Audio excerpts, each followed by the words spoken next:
Akala ko ba hindi kayo tuloy? Nag-iba na naman ang desisyon nyo sa buhay. Sabi ni si Yan Jay habang nakaupo sa couch. Nasa bahay kami ni Alicia ngayon dahil hinihintay namin siya. Sa aking magkakaibigan, siya ang pinakamatagal kumilos. Magpinsan kasi sina Alicia at si Yan Jay. Magkapit-bahay lang din. Kaya napasyal lang ang lukulukong ito.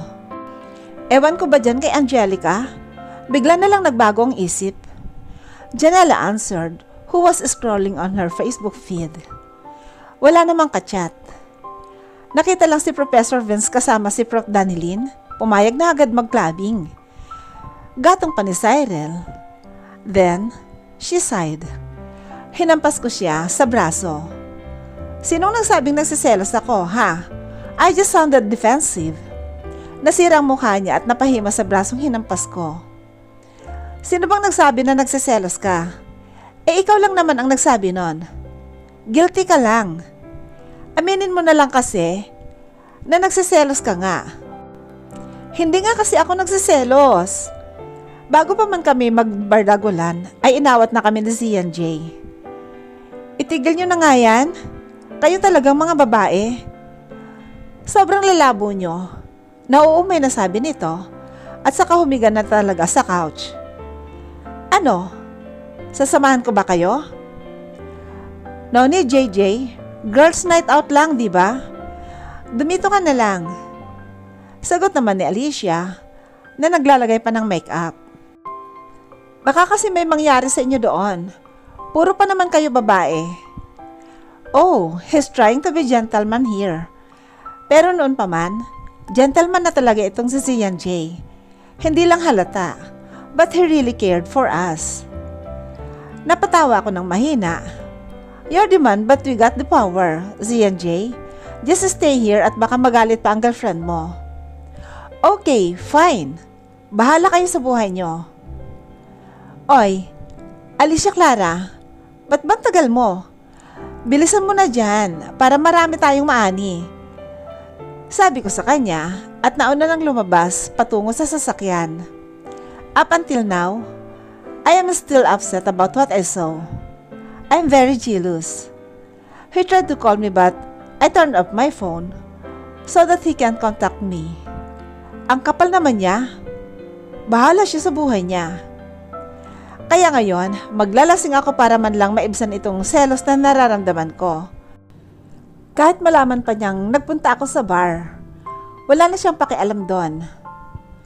Halos kalahating oras nang nakakaraan, we finally went to the bar. Nasa parking pa lang kami ay dinig na dinig ng ingay sa loob. When we entered the bar, agaw pansin kaming apat. We just wore our most hottest and sexiest outfit. At halos lahat ng madaanan naming mga kalalakihan ay pumipito. Tuluyan na nga kaming pumasok at nagpa-reserve na rin kami ng mga seats. We ordered a bucket of beers and started to drink it all. Tumayo si Alicia para makipag-toast. Cheers! Tumayo kaming tatlo at sabay-sabing cheers! Para kaming mga uhaw na ngayon lang nakatikim ng alak. This is what we want. Paunahan na lang kung sino ang mauunang malalasing. Idadaan ko na lang ang selos ko sa inom. Inom lang kami ng inom at panay order lang si Cyril. Ang isang bucket ng beer ay naging 3. At sinabayan pa ng mga hard drinks. Halos umikot na ang paningin ko sa sobrang kalasingan. Pero sige pa rin ang inom ko. At hindi na ako gumagamit ng baso. Tinutungga ko na lang ang bote na para bang mauubusan ako ng alak. Hey! Hinay-hinay lang. Matapang yan. Nakakalimot ka pa naman kapag nalalasing. Saway sa akin ni Janela. Nakakalimot talaga ako kapag lasing. Kinabukasan hindi ko na alam ang ginagawa ko. Pero ayos na to. Para naman makalimutan ko ang mga pagsiselos ko kay Prof. Tumawa ng mahina si Cyril na nakahilig na rin sa couch. Mukhang lasing na rin. Habang si Alicia ay nagsisimula ng umindak-indak sa gitna. Ganito kaming mag-clubbing. Tinotodo talaga namin ang lahat. Lumapit si Janela sa kamera ni Alicia at nag-wave. Sabay-sabing, "Hi vlog! Welcome to my guys! We're here at Tasteful Heaven Club." Sumunod naman si Cyril, "Yo! Shout out sa ex ko. Hindi ako silent na tao pero pwede bang bumalik ka na sa akin?" While they were busy vlogging, me on the back was busy drinking the bottle of liquors. Medyo nasilaw lang ako nang itinapat nila sa akin ang kamera na may flash. "Hoy, mga batang hamog! Angelica Magalona, say hi to my vlog!" Sigaw ni Alicia habang nakatapat pa rin sa akin ang kamera. Lasing akong ngumisi at nag-wave sa kamera. "Hi guys! Let's go dancing! Come on!" Para nga akong vlogger sa ginawa ko dahil inaya ko ang kamera sa dance floor. Tumalikod ako at maglalakad na sana papuntang dance floor pero natapilok ako. Kaya natukod ang tuhod ko sa sahig. Natawa ang tatlo kong mga kaibigan. "Hoy! Kita ng kaluluwa mo!" Natatawang sigaw nila sa akin. Pero tinawanan ko lang sila. At dumiretso na ako sa paglalakad papuntang dance floor. Hindi naman yan vlog eh. Live yan sa Facebook. "Alicia, ang dami ng viewers mo oh." Pero hindi ko na sila pinakikinggan. At dire-diretso na nga ako sa dance floor kung saan maraming babae at lalaki nagsasayawan. Isiniksik ko na rin ang sarili ko doon at nagsimula ng umindak na parang wala sa sarili. I swayed my hips and body and parted like an animal who just freed up from her cage. May mga nagtatangkang sabayan ang pagsasayaw ko, pero wala akong pakialam doon. Basta ang alam ko lang ay gusto kong magsayaw ng magsayaw. At habang sumasayaw ako ay naramdaman kong parang may lumapit sa akin. Then, in my blurry vision, I saw a guy from my behind. Touching my waist, sumasabay siya sa bawat galaw ng katawan ko. Naramdaman ko rin na he already smelling my exposed neck. "Ang bango mo." Lasing na ako kaya hindi ko na makontra ang paghahawak niya sa akin. I think I don't control my body anymore. I am already under the influence of alcohol. Sinubukan kong tanggalin ang kamay niya. Sa bewang ko ngunit ibinabalik niya pa rin ito. "Gusto ko nang umuwi." Mahina kong sabi. At sinubukan kong ialis ngunit pinigilan niya ako. "No, stay here baby," sabi niya. Hindi ako nakinig sa kanya.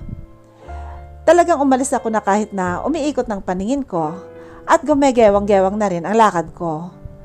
Pero bigla niya na lang akong persahang hinila. Tinangkapan niya akong halikan, ngunit hindi pa man nakakalapit ang mukha niya sa akin, ay may malaking kamao na ang tumama sa mukha niya. Then, I saw Professor Vance, who was raging mad while looking at the man who tried to kiss me. He was breathing heavily. Nakita ko na lang ang lalaki na nahimatay sa isang suntok ni Professor Vance at nakahandusay na ito sa sahig. "All of you, sino pang gustong masaktan? Lumapit lang dito." Professor Vance growled like a beast. A calm man just exploded. Nagsiatrasan ang mga tao at ang iba naman ay nagsialisan na. A moment after, binalingan ako ni Professor Vance. Pinasadahan niya ng tingin ang suot ko at mas lalo lang nagdilim ang mukha nito. "You brat woman," matigas na ani nito, sabay hila sa braso ko papaalis sa dance floor. Nakita kong may lumapit sa amin na isang chinito na lalaki. Pamilyar ang mukha nito. "So, you're into this baby girl pala, huh?" Panunokso nito. "Shut up, Klaus." "Alright, Klaus, the owner of this bar." Tumawa lang ito. "So ano nang gagawin ko dito sa tatlong bibi na chicks na to?" Tukoy niya sa mga kaibigan ko na parang mga wala na sa sarili at nakahiga na sa couch. "Dalhin mo na sa mga VIP rooms mo dito at dito mo na sila patulugin." Sagot naman ni Professor Vance. "Got it, man." Alis na sana kami, ngunit may pahabol pa ito. "Alexander and Sanant asked kung kailan ka daw available. We must catch up, bro. Hindi ka na nakakasama sa amin. Sabihin mo sa kanila next time. Sagot ni Professor na nairita na dahil sa dami ng mga sinasabi nito. Lumabas na nga kami at dinala niya ako sa sasakyan niya. Pinapasok niya ako ngunit nagmatigas ako. Pasok, Angelica, matigas niyang sabi na parang timping-timpi lang talaga. I shook my head and pouted. Ayaw. At hindi na nakapagtimpi si Prof at binuhat na niya ako papasok sa sasakyan niya. Bumuntong hininga siya ng malakas. Pinapasakit mo talaga ang ulo ko, I heard him say, and maneuvered the car.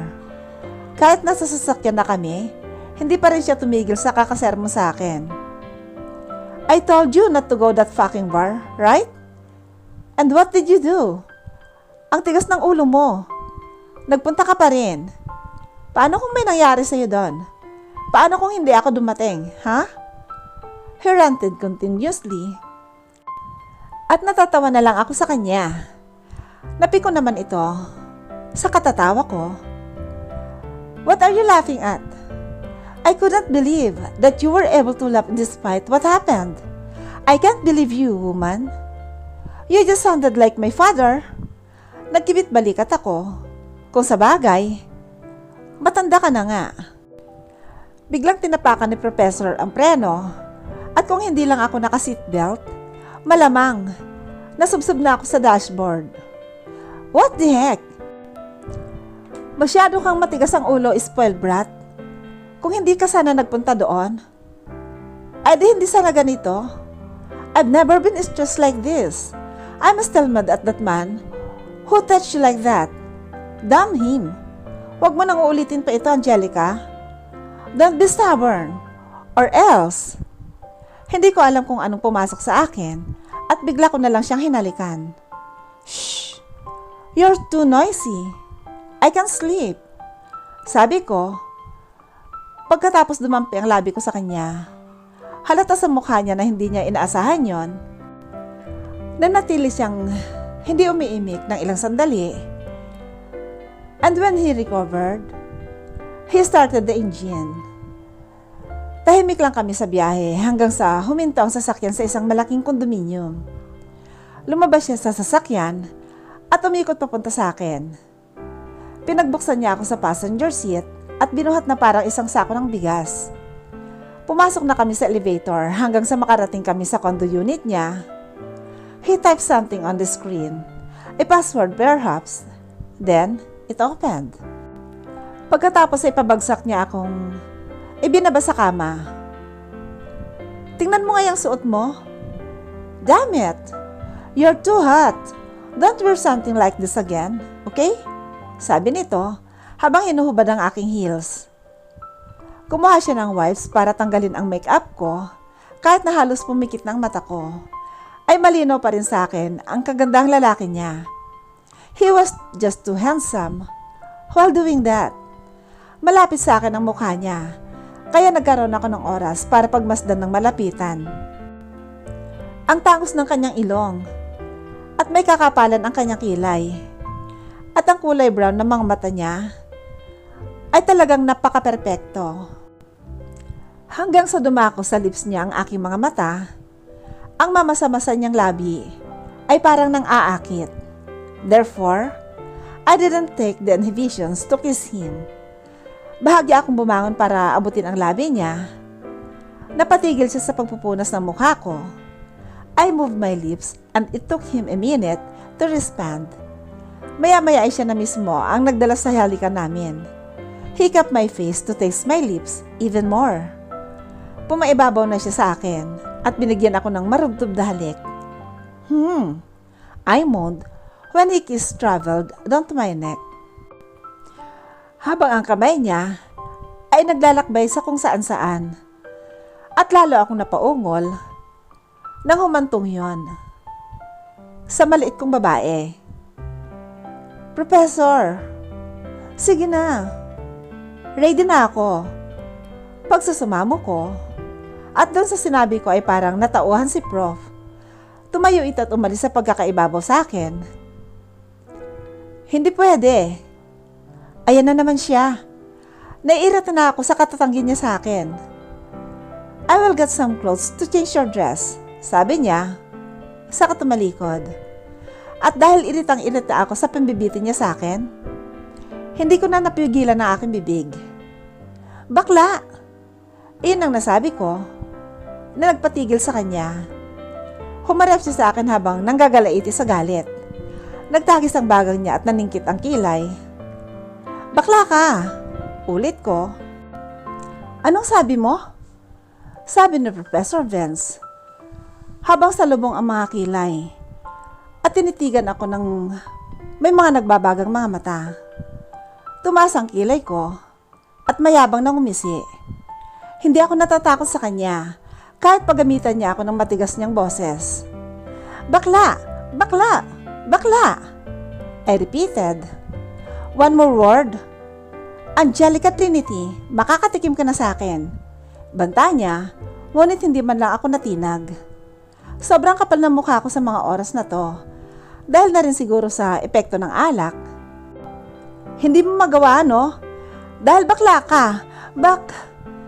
Hindi ko na natapos ang sasabihin ko nang bigla na lang siyang sumampa sa kama at marahas akong hinalikan. Halik na parang nahihirapan akong huminga dahil hindi niya pinalampas ang labi ko. Niwala akong pagkakataon na huminga dahil wala siyang segundo na pinalalampas. He kissed me hard and I couldn't resist. He let his tongue enter my mouth. Para kaming mauubusan at uhaw na uhaw. Nakaibabaw na siya sa akin at ramdam na ramdam ko ang bagay na yon na nasa loob ng pantalon niya. Prof? Sabi ko. Tinigilan niya akong halikan at ang suot ko naman ang pinagdiskitehan niya. Muntik na akong mapasigaw nang bigla niya lang itong punitin. Ngayon ay tanging pang-ibaba kong suot na lang ang natitira. I won't stop myself anymore, Angelica. Tonight, ay magiging akin ka.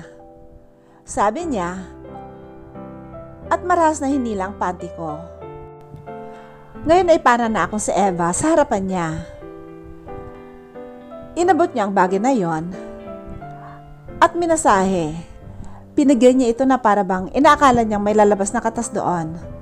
Medyo masakit, pero nandoon pa rin ang kiliti. Napapikit ako sa sobrang sayang aking nararamdaman. Ganito pala ang pakiramdam nun. At hindi ko na alam kung saan ko ibabaling ang ulo ko. Gorgeous, he whispered.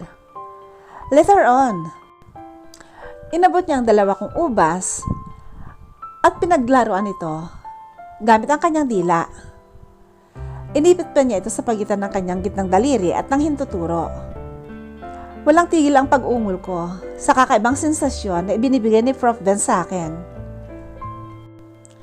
Tumigil siya saglit sa kanyang ginagawa at nagmamadaling tinanggal ang kanyang suot. Iniwan lang ang kanyang boxer short. Nanlaki ang aking mga mata. Oh my God! Ang laki nga!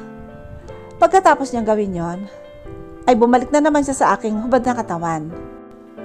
Napaigtad ako nang bigla niyang halikan ang aking little girl.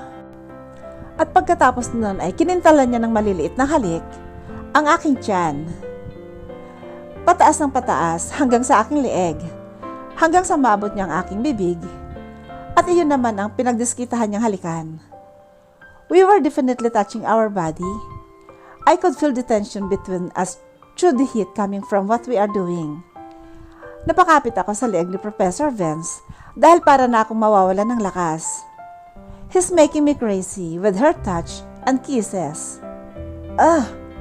Napanganga ako ng sapon ni Prof. Ang aking little girl. He was teasing it with his fingers. Bumaba siya doon at yun ang pinagtuunan niya ng pansin. Bahagyan niyang pinaghiwalay ang aking mga tuhod para tingnan kung ano ang mayroon sa pagitan nun. Napakaganda, sabi niya. Pinadaan niya ang kanyang hintuturo sa aking little girl Inuulit-ulit niya ito, pababa at pataas.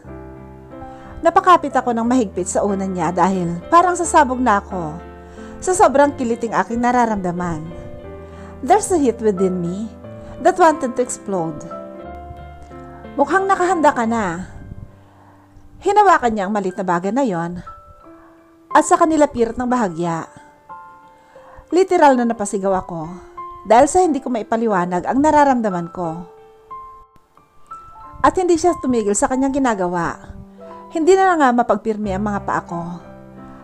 Dahil sa hindi maipaliwanag na sobrang sensasyong aking nararamdaman.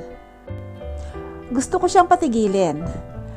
Pero parang mas gusto kong ipagpatuloy niya yon. Narinig ko pang pagtawa niya ng mahina. Lintik siya.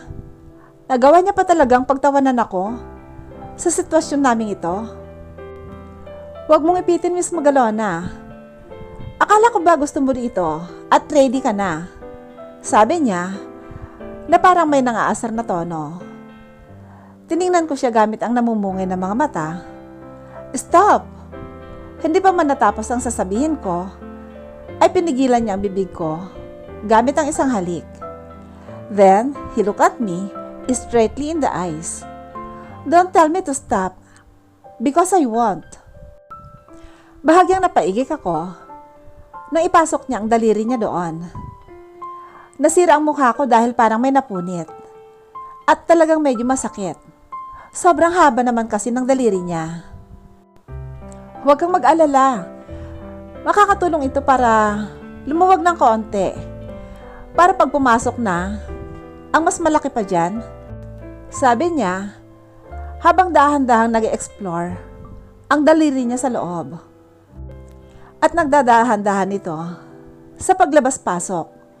At habang tumatagal sa kanyang ginagawa, ay nararamdaman ko ang mumunting kiliti na gumagapang sa aking pagkatao.